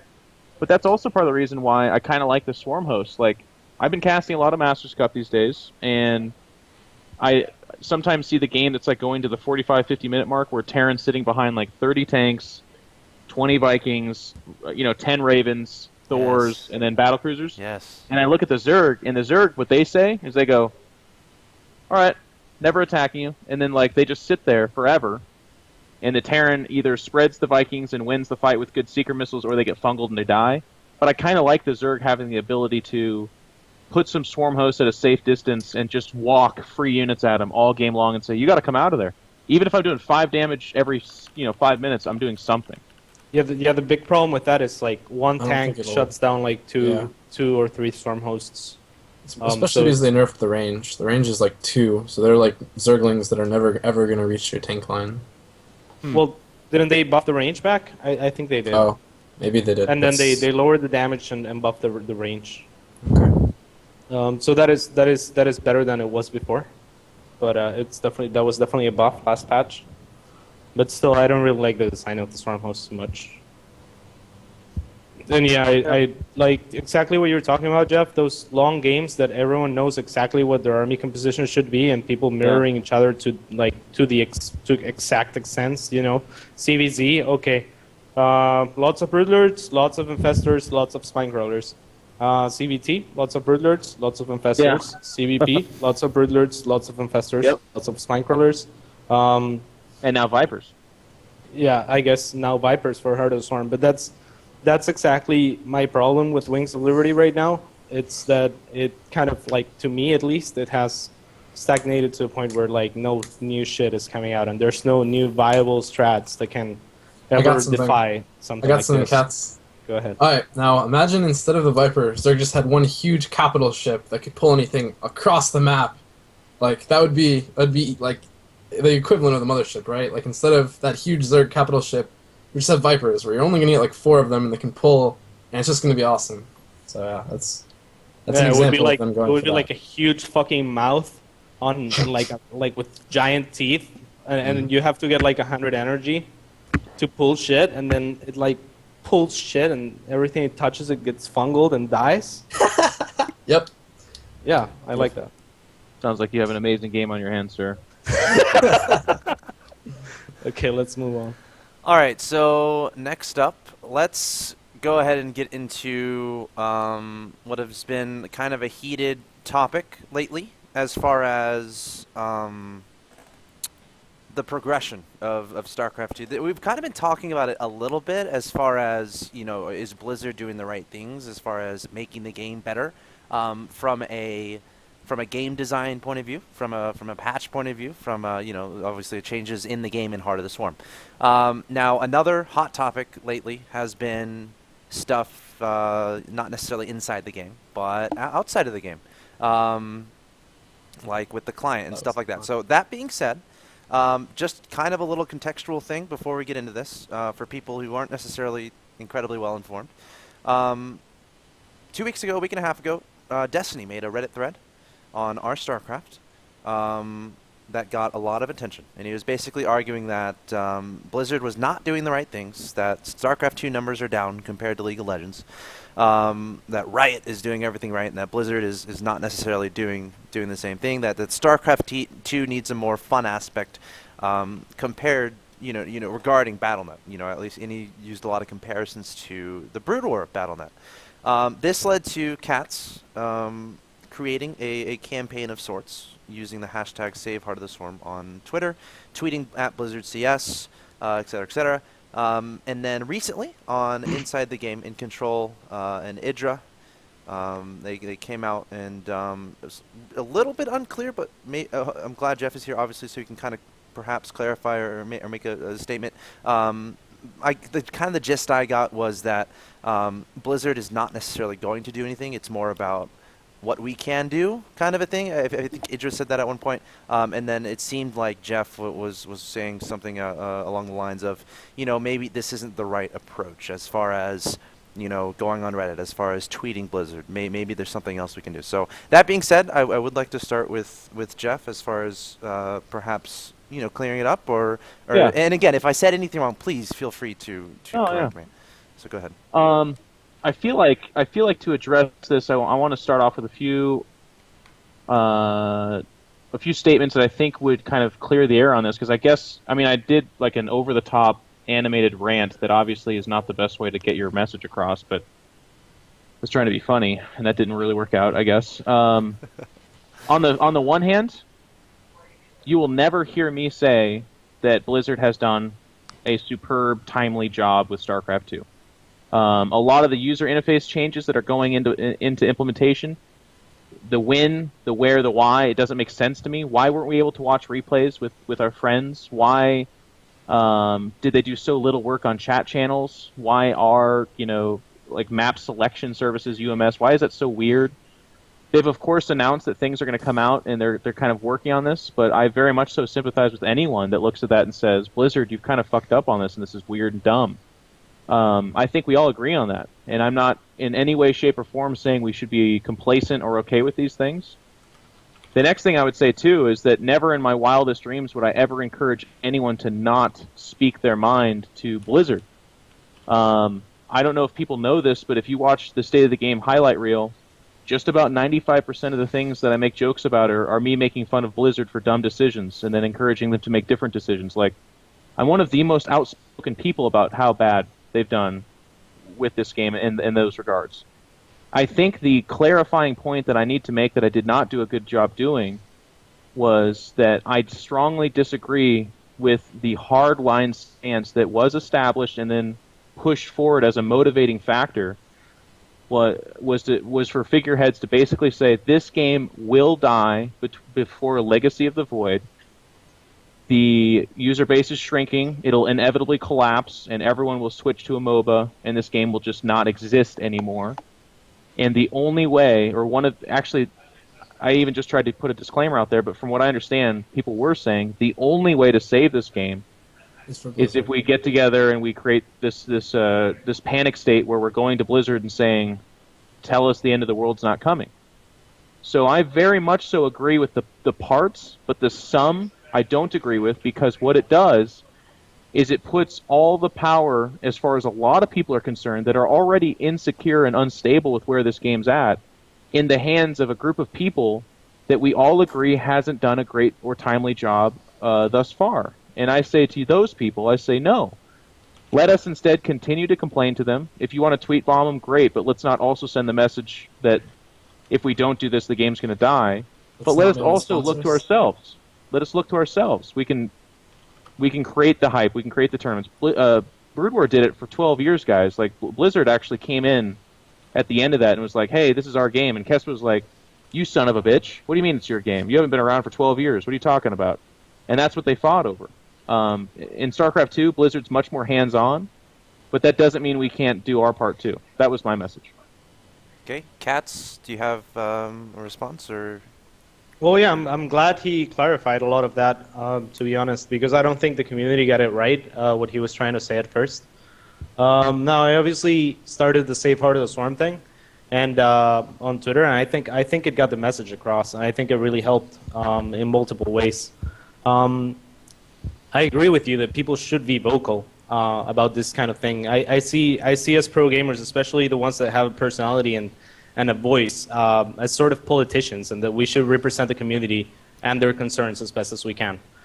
So I do appreciate that you've done all that stuff instead of the state of the game and, like, kind of giving shit to Blizzard when given shit was due. But like, let's be honest, we've been waiting for a lot of changes for years, and they've never come. So I think the whole point of doing things like this was to kind of try a new way of approaching things. I don't agree with Destiny that the game would die if all these changes were to happen, but I do agree with my entire heart that if things don't change, and I do agree as well that Blizzard has most of the, that they have most of the power to make change, and most of the things that they can do is what's going to make this game great or not, in terms of not just balance, but also user interface and all that kind of shit. So I don't think Destiny worded it right by saying it was going to, kill the game, but I think the message got across, and I think that this whole thing got enough eyes to get Blizzard to start doing shit properly. And I think that the message got across. Like, it's not going to die, but it would certainly go to shit to some extent. It would certainly shrink a little bit. It certainly has been shrinking. It's no secret to anyone. I mean, this. Idra knows this. Like, I guess I think it's a point of emphasis for me. Like, I absolutely agree that A, you should complain to Blizzard, and B, maybe you should try new tactics or venues of complaining to Blizzard, because clearly the ways we've been complaining hasn't been nearly as impactful. But what Destiny did, it's strange to me that a lot of people are attributing, like, his message with these changes that have recently been announced, because guess what? Those were announced a long time ago. They're just being re-brought back up. Like, Blizzard is definitely already working to improve the UI experience with Heart of the Swarm. That was never, like, the idea that people believe that Destiny creates a thread on Reddit and then 2 weeks later Blizzard announces these 6 changes that they're like, oh shit, we weren't going to do these things, but now we are. That to me is really strange. So I definitely to interject agree. really quick. Oh, go ahead. On your point, I'm going to link a post in the chat. It was a blog post on May 7th, developer update with production director Chris Sigety. And this is just one example. Yes, I want to touch on that as well. Like there well, are I there are a did bunch cut, of things. I did cut Jeff off, so I want to let Jeff Okay, finish okay. before you go, Kat. So Jeff, go ahead. Yeah, I'm sorry. I'm kind of long-winded, so I know it's actually a little bit annoying to have this conversation with me. So I try to be faster. Anyways, what I start off by saying is the point of emphasis. So what I would have wished for, if we could go back in time, is that Steven and then also, obviously, Katz, I don't. You didn't actually say this stuff, so I don't really hold you accountable for it. But like, I don't like, because here's the thing, guys. Politicians do this all the time. They're like, if you vote for that person, you are killing puppies. Children will die. And I feel like that fear-mongering message was used by Destiny to say, if we don't act now, everything's going to shit and the game's going to die. I hate that, because guess what? We are not a multi-billion-dollar market where we can withstand the crazy guy on the street corner telling everybody that stuff's going to die. We are a fragile market where one person's voice can actually change the course of a sponsorship or a team or the entire scene. And we need to be more responsible than to say, Blizzard, do these changes or else everyone's going to quit. And then the people looking in there don't want to get involved because it's an unstable, bad market. But the crazy guy on the street is shouting there because global warming is real. I mean, it's sure, I disagree with what Destiny said, like word for word, but I think the message got across. I don't know if we'll ever be able to agree on that. Like, I feel like you're saying, okay, because of Destiny did this, or because of the Twitter shit that I started, like, nothing will change, and I don't think that's true. I think, sure, like, all the casters and many like personalities have been vocal about this. It's not good. It's not good for business, right? Not right now. But hey, if that's gonna make a change later on, if that's gonna improve the game and not just have us retain the people that we already have watching, but allow for more people to come and experience and like our game, then it's good for the long run. Do you think Destiny made Blizzard make these changes? No. No, absolutely not. I mean, there's a lot of UI changes that were announced that Alex was about to read like back in May, and they're great. But like, they also announced a lot of changes 3 years ago that never got done. Including clan systems. Chat channels was not launched with the game, and it's shit as it is. The name changes never came. I actually went to Blizzard and I talked about the name changes, and they said it wasn't profitable, and that people who wanted a name change were only in the competitive level, and if they wanted a name change, they would just buy a new account.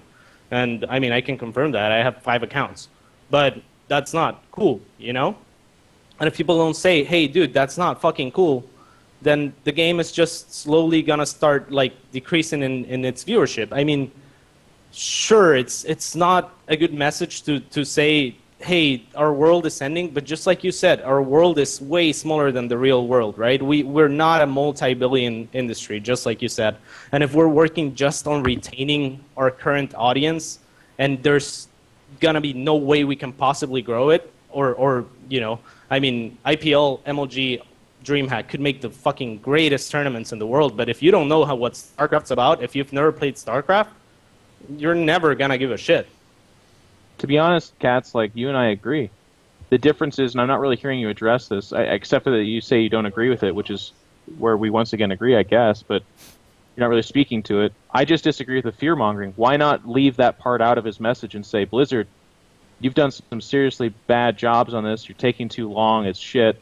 I love this game with all my heart. I have all this nostalgia for what it used to be, and I want it to be back to that glory. You need to address this because our viewership is shrinking, and I don't want to see this game continue to dwindle. As opposed to the extreme message, which was, this game's dying, it's going to die. And like, when Steven came on the show, and again, you can cite what I said too, because I said a lot of dumb shit, but let's not forget that he did too. He said, well, no, I think the game's going to die anyways. He said, there's nothing we can do. The game's going to die. I'm sorry, guys, but someone has to speak against that. His position, I don't agree with his position at all. I mean, he did say that before. Actually, when we got the approval, we mentioned before, like Mr. Bitter, like, got sort of a meeting with Blizzard where we would like voice our concerns through some people, including Chef, QXC, and a bunch of other people. Destiny explicitly told me he didn't want to be a part of that group because like he basically like gave up hope. Well, I didn't. I know what you're saying. Like, it's it's wrong to just be like, ah, man, this is the end of the world, and fuck it because, because no one can do anything and Blizzard won't do shit about it. I disagree with that. I still have faith in Blizzard, and I think that they've been doing a really good job since all of this shitstorm started of, if not changing shit, if you don't believe any of the changes were, should be attributed to this, at least they are talking to personalities. At least they are, talking to fucking JP and he can talk in state of the game. They're talking to Mr. Bitter. There's, for God's sake, there's Blizzard employees posting on Reddit now. Isn't that a little bit exciting? Isn't that good news coming from all of this shitstorm? I mean, I agree the wording might have not been the greatest, but it got shit done to some extent at least. That's how I view it. I view it as Destiny could have made another Reddit thread, or anyone could have made another Reddit thread, and there's a fucking 1,000 Reddit threads. Everyone has complained about every single thing he ever listed, but it never got any attention. I'll take Destiny's side on this just because of the results. We can always second guess it, and we've all tried. Jeff, you've been on State of the Game. You've said probably dumber things than Destiny said on that. I mean, I could be wrong. It was kind of a dumb statement to do the sphere mongering, but I mean, we've all tried. I've tried. I've talked to David Kim. I'm sure you guys have all tried different things as well. This is the first time where, if you've looked on the pro forums, Blizzard actually asked a question I recently made a poll. You guys saw it. I'm not trying to brag about that at all, but that was directly related to a question Blizzard asked us. What do you guys want to see the most? And at least, if nothing else, they're pretending to care. I mean, well, let's just say they're pretending to care. So at least Destiny caused them to show that pretending, which is better than we had, and at least preventing the sort of fear of negativity. Yeah. Which, if you look at the viewership, maybe it's not going down. Maybe it just, from Destiny's point of view, it looked like it was. So at least this is giving that perceived Blizzard is trying look, and hopefully they will, hopefully they are, etc., etc. But we've all tried, and at least this got results. I think that I'm the. Go ahead. Oh, go ahead. No, you. Can I just? I'm just gonna take it from y'all because y'all are shoving it to each other. I think the main issue is communication here between Blizzard and the community. But Blizzard does care. We're seeing changes come, and the Blizzard has been planning these changes. I've literally seen a document. I mean, Katz knows this. I probably shouldn't say this, but I've seen a document where of changes they're intending to make regarding the Observer client, and they're pretty cool changes. But before Jeff or Katz, I know Baby Knight did want to jump in and say something. So Baby Knight, I'd like to give you that opportunity.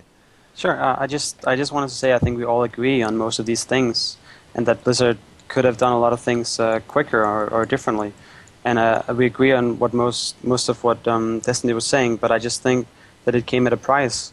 It spread so much negativity around in the community the way he was wording things, and if you think about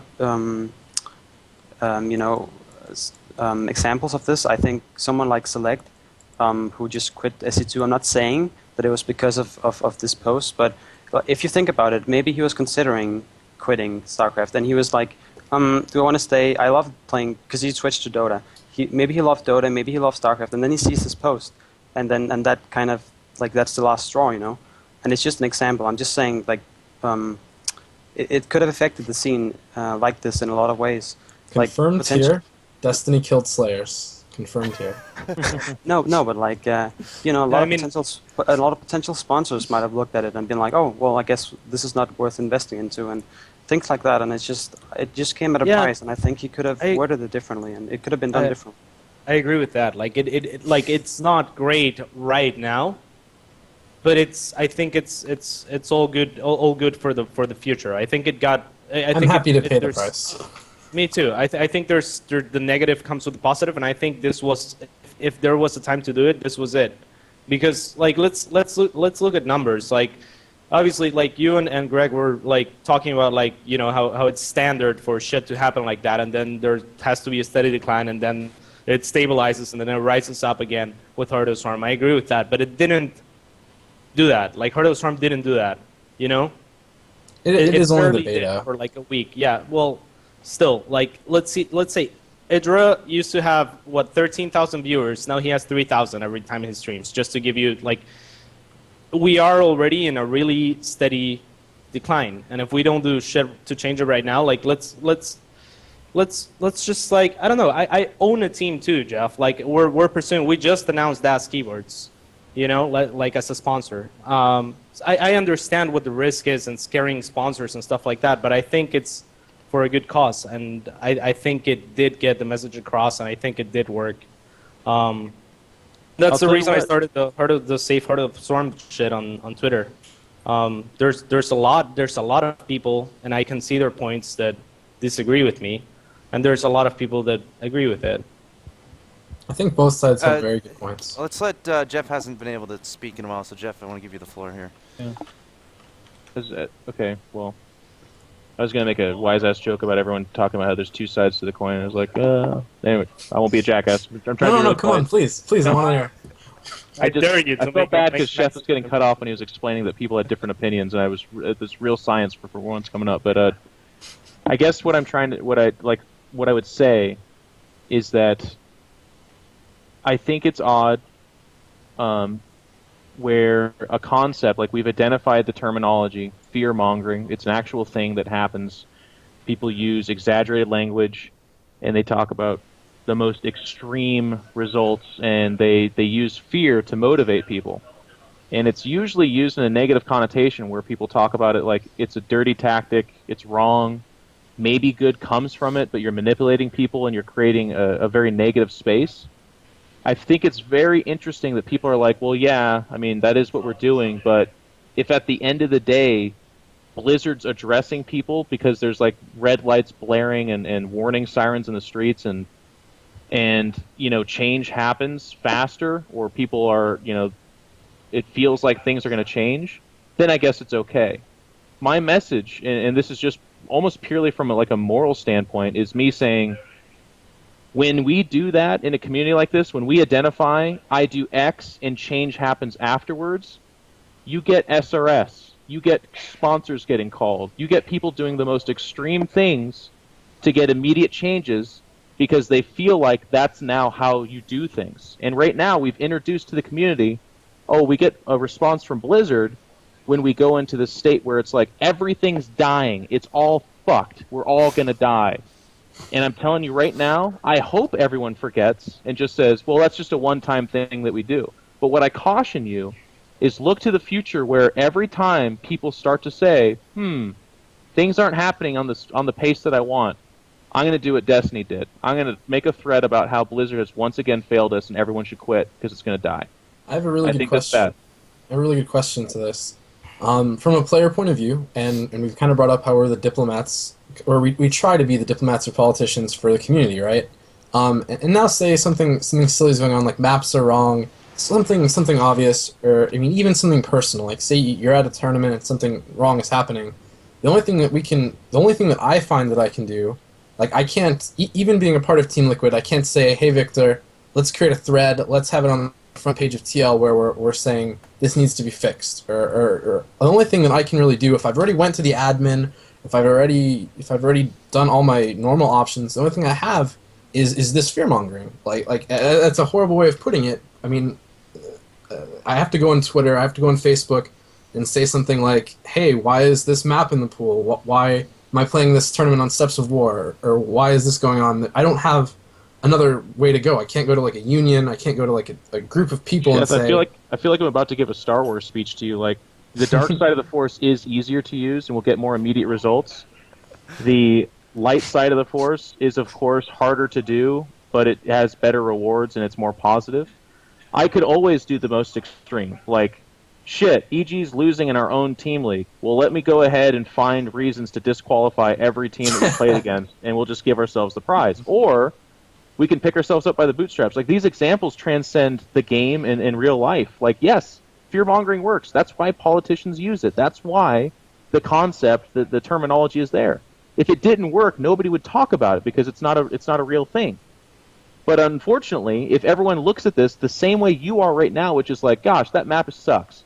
Well, I could start to lobby people and talk about it constructively, but instead, I'm just going to force myself into retirement and say that I'll only come out once that map's gone.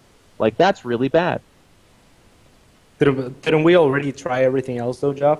I don't think so. Not really. I don't think so either. I'm not saying I agree with Destiny's wording on the world's gonna end, But I mean, I think that at least 80% of the people, and that's being really mean to the other 20%, can make up their own minds and like realize that the game is not actually gonna die, but that there is a steady decline and that there are better ways. Yep, and you're comparing Idra's stream numbers to when he was winning every tournament, and Yeah. it was just Wings of Liberty, and no other game was being played, to a time when MOBAs are streamers. actually being viewed. He's not winning every tournament, and you're looking at that and you're using that evidence to say, well, the game must be dying. I would tell you that when Wings of Liberty came out, here's the games you could go to Twitch and watch.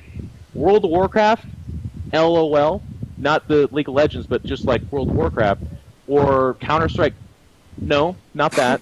Some people were doing speed runs. Twitch was kind of new at the time, actually. It wasn't even half as big of a company as it is now. Actually, it wasn't 1/10 as big of a company as it was now. It's a different world. The stream views are being more spread out. There's The game too many is variables with that shrinking. example, I think. That Yeah, Joe, no, I'm but- not trying to... Look, I'm not saying StarCraft 2 is growing. It's not. Everyone knows that. But it's a different world. And it's weird to look at these numbers and say, huh, well, clearly StarCraft 2 is going to die because it's not the #1 game in the world anymore. I don't like that. I think that's wrong. Well, I don't think that's. Well, I don't think that's the focus. The focus here is, as a community, obviously we do have a lot of power when when it's all assembled. Like we saw with what Destiny does as far as getting people riled up or whatever. I mean, to Katz's point as far as Safe Heart of the Storm, I think that was like I tweeted Safe Heart of the Storm because I want Blizzard to know that that I support any sort of additions to this to Heart of the Storm that will help cater to the casual base, which is of course what all this comes down to. But I think ultimately, great power comes great responsibility, and Katz asked a question to Jeff, Sean, and FXOBabyKnight, to which all you said yes. Like, what's the best way to go about doing all this? So, like, I think the focus of this conversation, rather than talking about, okay, yeah, blah blah blah blah blah, it's all bad. Like, what has happened is, Jeff, you've mentioned, you've given hints that you have some potential ideas of what can we do better, what will make a difference, what can the community do that will actually help progress things. Well, I can answer the question, but if anyone in this world is thinking that like I'm going to give a 2-sentence speech about like I don't what think, we haven't done, I it's like, don't want oh, to imply shit. that. I don't want to imply that you'll be able to do that either. It's just I'm implying it, discussion Jeff. is Give it a important. go. Discussion is important here. Well, what I would say, what the community could do better, and what we need to move forward with is, there's a lot of a lot of people have this idea that the game is just going to be self-motivated and will go forward. Retweet your favorite streams, post about them, go to forums and talk about them, be positive. Instead of sitting in the stream chat talking about how terrible they are and how everyone should go to this other stream view, don't do that. Watch your tournaments, tweet about your tournaments, retweet about your tournaments, make YouTube videos about how excited you are about it. I'm not even talking about buying products. I'm talking about just becoming involved in your community, actually doing more instead of just watching and being silent. I think most people, if they were to answer earnestly, when it's like, hey, what do you do for the community? What do you do? They're like, I have ad block on and I watch my favorite streams. That's probably what most people do. Will this make the game better? And if everyone's honest and positive and helping the streams? Yes. Will complaining to Blizzard make the game better? Yes. Yes, it will. Absolutely. Should we complain to Blizzard? Yep. Should you attend tournaments? Should you watch tournaments? Should you watch streams? Should you talk about the game you're excited about? Should you lend your hand to people that need help, like teams, leagues, players, or anything like that? Yeah, absolutely. Is any of this new? Did nobody know this? Nope. I don't have the magic answer, but what I do have is a message that says, if we support each other, we're more positive, and we work to create like small grassroots movements, like streams, we can grow those guys. It's not just like, we don't have to complacently look at Cat's stream and be like, it used to be 2,400, now it's 1,500. That sucks. Get on your fucking forums. Get on the goddamn Twitter and start retweeting about it and saying, Cat's just neuroparasited the guy's probe and built a Nexus. He's now going Phoenix against a Protoss. Like, let's get excited about that shit. And at the same time, let's tweet save HOTS. Let's go to Blizzard and look at documents. Let's have that stuff going on. But you don't follow up those messages with, or else we're all going to die. Well, I can agree with that. But Wait, just one thing. After. On all the points that you're making, Jeff, that's great, and I agree with all of that. That should all happen, but you're talking about viewer retention. like all of those points are to viewer retention, and that's not ever gonna grow the game. And viewer retention, 100% retention, is always gonna be impossible. I'm not talking about 100%. That'd be, I don't know where you got that number from. Well, I think I the said difference between 100% is ROOTCatZ always gonna be impossible. It's not. I think that goes right up there with what Chef was saying earlier, that everyone has opinions, but So I you agree think with that everyone that's watching this show will be watching the same show in a year? no, Katz, No, I'm no, trying to he's make not fun of you arguing for at just saying all. that's ridiculous, obviously. Come on, man. He's agreeing with you. It's fine. Everyone, so- That's what I'm trying to say, and what I think is really weird is that, like, I'm having this conversation with you. You admit that you're bored of the game. You're playing Dota 2, and you're kind of complacent and waiting for things to change. So you accept fear mongering, and you talk about how the game's dying, and how, like, or excuse me, that's putting words in your mouth. You're saying you don't agree with that necessarily. But what I'm trying to say is like an actual shift in perspective where we don't necessarily do anything revolutionary. Because, guys, nobody has that answer. And it's weird reading the stream chat because they act like what Destiny did is revolutionary too. Like, it's actually not. It's been done since the beginning of time, and in StarCraft 2, people have been sensationalists as well. What I'm arguing for is, hopefully, positivity and growth from the bottom up. The people that actually watch doing more, that's everybody, guys. I'm not talking about... You brought up stream retention. I actually wasn't addressing that concept at all. I was talking about the people that do watch doing more than just watching. That's actually what I'm talking about. Yeah, I think we all agree Blizzard needs to change. Cats. I think we're Jeff isn't arguing that. We all agree that Blizzard needs to change some stuff, so Not they even need to talking do their about part, Blizzard changing right? stuff right now. I think what Jeff is talking about is just what can we do outside of of Blizzard doing stuff. If that makes sense. Hopefully. I complain to Blizzard, solicit them, ask them to change, and then on the side, encourage your community to get more involved. Let me change Destiny's wording to, like, if we don't have something with Blizzard, North American scene's gonna die, or even just name your small country scene's gonna die. I just bring up that because if you look at the North American scene, it's not where the viewers, it's not where most people are looking nowadays. Like you have this whole thing, this whole thought process where it goes North America, then it goes Europe, then it goes Korea, and in everywhere you have like 5 from each country or whatever who are very good and near the top. But there's very little in any tournament. We've all talked about spreading the prize pool down lower than top 5, whatever, but it hasn't been done. I mean at a level where it's actually benefiting them or even kind of keeping them in there. Or are you talking about the players? In this case, I'm just changing Destiny's statement to something that is fear-mongering as well. It's just a real issue. Like just instead of saying that the game's going to die, how about saying the pro scene outside of Korea is going to slowly go away unless we see these changes? I mean, that would still cause a lot of fear, right? And it just seems more accurate. It's sad. No, too, it is kind of more accurate, sure.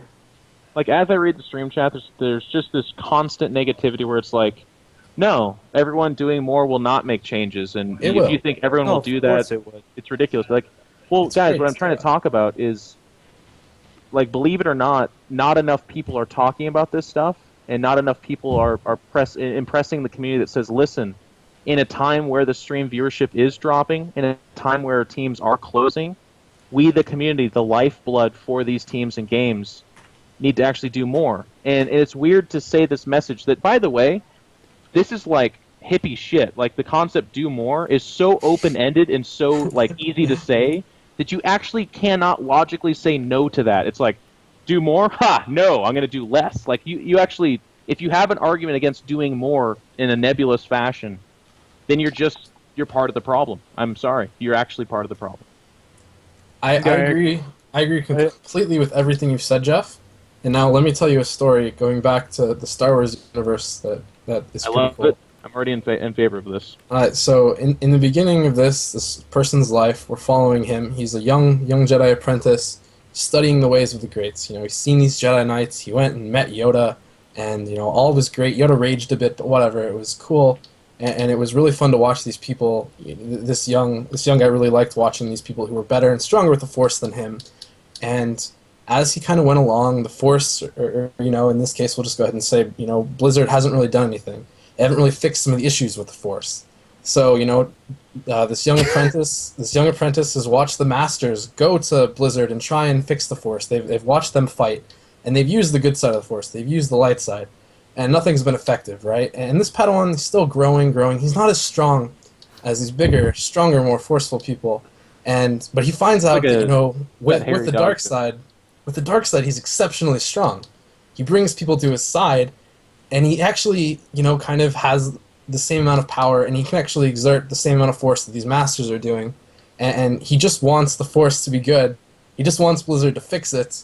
So he uses the only thing that he really can in that situation to try something. Like, that's just his version of trying. And that's how I look at Destiny, trying to use fear-mongering to help Blizzard. How did every one of those Star Wars movies end where the guy went to the dark side of the Force to try to help him? Come on, man. You answered it for me, buddy. All right. I think Anakin very specifically went to the dark side of the Force to get revenge on his mom, and because the Empire wasn't moving fast enough, he thought it was the right thing to do. But then he fell into lava and became Darth Vader, which was a very cool character, and in the end redeemed himself. Yeah, by removing the greater threat. Yes, after they enslaved the entire universe and created Death Stars to blow up planets, they did turn good at the end. Yes. I think So in the end, lives lost to lives gained was in positive because he did eventually overthrow it. All right, I can see. I think Destiny, he would honestly agree with pretty much everything we're saying. Pretty much, so Destiny's Anakin. Let's move on. Because he loves StarCraft 2. Obviously, he wants the same things we do. It's all this is about is the methodology of doing it. Like what we do, with what power we have or whatever that means. But that being said, did anyone have any final thoughts on that topic? Because I think we covered it pretty well. I think that was a good discussion. Yeah. Okay. First of all, I agree with you. I think Destiny to some extent doesn't trust that Blizzard will do the right thing. I think I still do. From what I got from inside the game, I thought that EG.iNcontrol and Hydra had given hope on Blizzard as well. I see that now that that's not the case. Yeah, I think that was misinterpreted. Go ahead. Yeah, I think that everything that Jeff speaks to, or said in this show, is great, and everyone should do it. I think it goes to viewer retention, though, just in general terms. That's people tweeting about it, people playing it, people being excited about it will just make less people leave over time. But I think I agree with Destiny that it is on Blizzard to drag more a new audience to the game and reinvigorate it. And I think that this couldn't have come at a perfect or a better time just because there is a new game about to come out. And I really hope that the new game is to some extent a portrait of what we've been trying to accomplish with this. So yeah, I think we're all in agreement. I think we all love the game, and yeah, ponies. Yeah, I think they're working on it. Yeah. Blizzard hears us, and I think they're working on stuff they have the same ideas we do as far as it's just they're really slow and they're bad at communicating with us. Blizzard, if you're listening, I'm sorry, but I think they're getting better at. They are getting better. They are getting better, but it's been pretty bad lately. I mean, they've been shit since the start. Yeah. Yes, Yep. but they're getting better now. So good. Yep. All right, so I think it's been like 2 hours. I mean, we could move on and talk about other stuff, but are we good? Are we at a good closing point? I think so. All right. So? Cool. So that Had being fun. said, thank you guys so much for coming on. Seriously, it really means a lot that y'all are able to come on the show and speak your minds. Of course, you guys are great personalities. Obviously, everyone values your opinions. And as a host, it's awesome to be able to bring you guys together so we can really project those opinions and really have great discussion, which I thought we had, and I hope all of our viewers appreciated that. But that being said, let's go ahead and go through everyone, and you can have an opportunity for shoutouts and anything you want to say as a goodbye when you leave. So we'll start with FXOBabyKnight. FXOBabyKnight, once again, thank you so much for coming on the show. Really happy to have you here, and go ahead and shoutouts and whatnot. Yeah, thanks for having me on the show. It was a lot of fun. And shout out to my team, FXOpen, Europe, and our biggest sponsor, Razer. And go follow me on Twitter. It should be on the stream, right? Yes, it is on the overlay, so go follow BabyKnight. And of course, BabyKnight will be at MLG Dallas. He will be participating in group play. He destroyed the European qualifier. He won't say this, but I'll say it for him because I casted it. He destroyed the European qualifier. He took out Thorzane. He took out Nurchio. Really high hopes for him in group play, but he's in a group with like Flash, Nannywall, a bunch of crazy people, so best of luck there. And he will be at Lone Star, and he will also be at the China World Finals.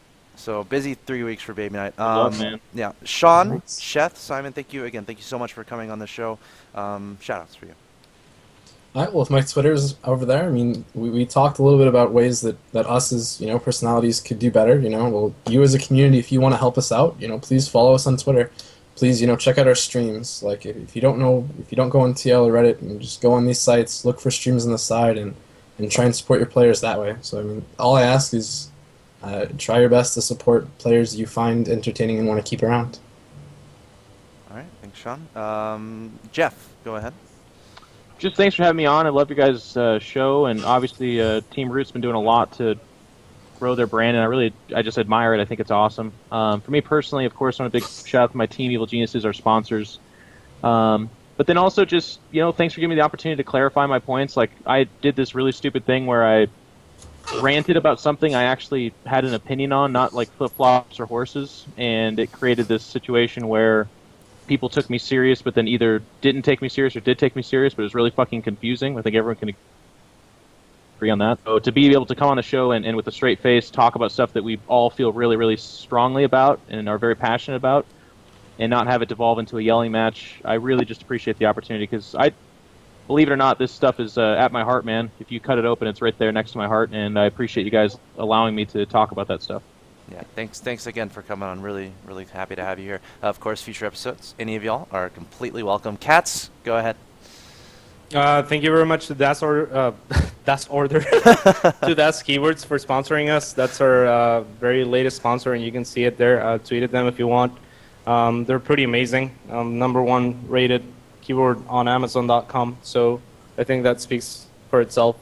I'm happy with how things went here. I really wanted to talk to Jeff about this, and I really wanted to give him an opportunity to clarify what he was trying to say, because obviously he doesn't have bad intentions or anything like that.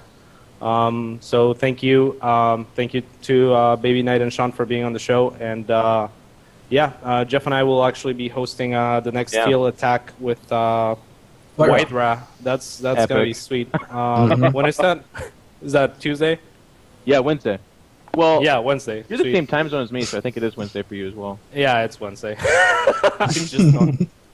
But that shit's gonna be sick. So tune in for that. And thank you very much for watching. Thank you for hosting, Axel. Yep. Yeah, thank you, Axel. Yep.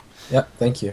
All right, awesome. Thanks, guys. That's gonna wrap up the show. My personal shoutouts. You can follow me on Twitter at @AxelToss. Remember, on the overlay, follow these guys at LiquidSheth, at ROOTCatZ, at EG.iNcontrol, at FXOBabyKnight. I know they all read through all their tweets, and they'll reply to them as well. So if you have a question for them, don't feel like you can't. Like, these guys are on Twitter. You can ask them a question if you want, and I'm sure they'll at least consider taking the time to answer, as long as it's not something stupid.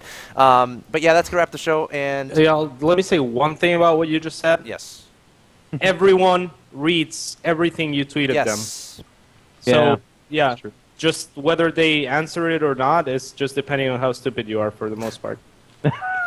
Such a good point, Cats. Thank you so much for emphasizing that. But also, I have to plug this, or because I just have to, and because it's awesome. Major League Gaming versus Pro League Invitational Finals. $10,000, best of 7, will be on Monday, 7 p.m. Eastern. It's going to be in between Sulky and Oz. $10,000 on the line. Monday, 7 p.m. Eastern. Be there. It's been an awesome season so far. I really feel like not as many people are watching it as they should. I feel like a lot of people might be missing out. So quick plug there. But yeah, shout out to Root Gaming and all of our sponsors. But that does it for this episode of Decision Making. Any feedback that you have at all, again, Twitter is great. You can tweet at me at AxelToss if you want any particular people on the show. If something wasn't talked about that you wanted to be talked about, you can tweet at me about that. Just any and all feedback, lay it on me. I'll read it, and I'll make sure this show just becomes even better as it goes along. So once again, guys, thank you so much for watching. And of course, LiquidSheth, RootCatZ, and Control BabyKnight. Thank you so much for being on the show. And I really hope that we can do it again sometime. All right, that's going to close the show. Thanks for watching again. See you next time, guys.